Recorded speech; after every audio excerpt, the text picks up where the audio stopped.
Hey guys, a little video when I'm doing water change on my systems, and I will swap here the little babies Tropheus if you want to see them, have a look on them. So this is Tropheus Red Rainbow, and I'm lucky to have 5 little babies.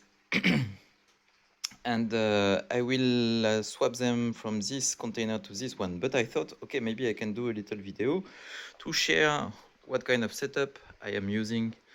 Let's start with this egg tumbler. So this is Ziss egg tumbler.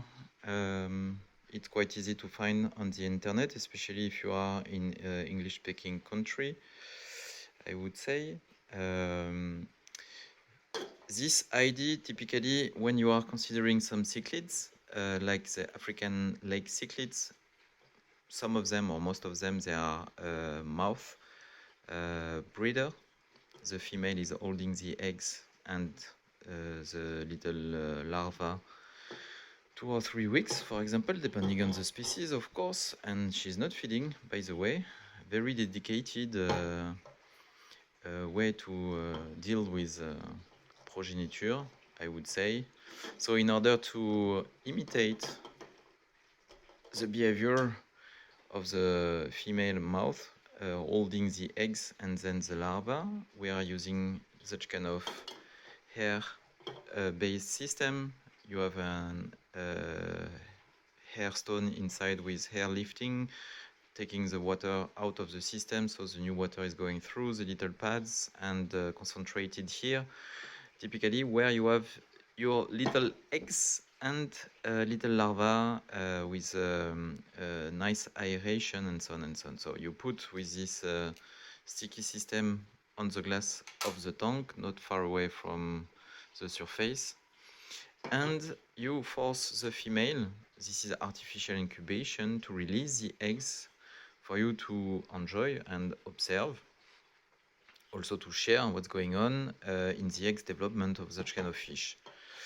After that, you can swap them in this little self-swimming pool or tank, I would say. You just have here a very thin membrane, so some very small larvae can be holded here, I would say, and you still have exchange with the water chemistry and aeration and so on. By the way, aeration, you have here an air stone directly inside. This one is handmade. Here in Germany, you do have some breeder and they sell them. So if you look, also from France, you can find them and order them online. Not that expensive. None of them are very expensive, I would say. This one is a bit more advanced and bigger. I think this is size as well, and you do have grid everywhere. You have also an exhaust system here, taking new water here, pushing the water here. You can put a little filter at one point somewhere here or here. I don't do it.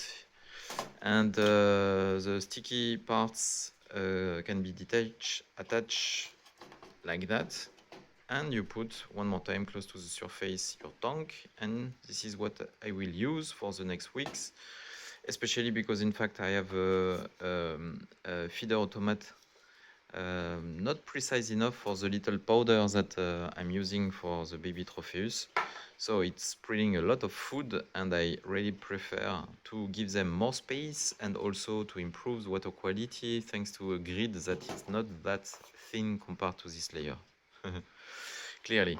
So I would say that's all for today. Little share about what I'm using. Oh yes, I nearly forgot. So this typically African lake cichlids. This not necessary, in fact. This is typically what you use for the l-catfish. You put the caves here with a male holding and taking care of the eggs. If anything is going wrong and the male, for example, push the eggs or the little larva, you can nevertheless catch them. Other than that, you can control time to time what's going on with the male, and you can also see when potentially it's time to release the male and to give back the male to the main system. for you to take care here about the little l-catfish. So you can use this guy also for any other fish, of course, but it's very convenient with the l-catfish. The caves can be inside. I'm not talking about extra XXL l-catfish, but LZXN46, sorry, up to 333 or 201, and even slightly bigger, it could do the job. So that's all for today. Hope everything is going fine at your place. Ciao, guys.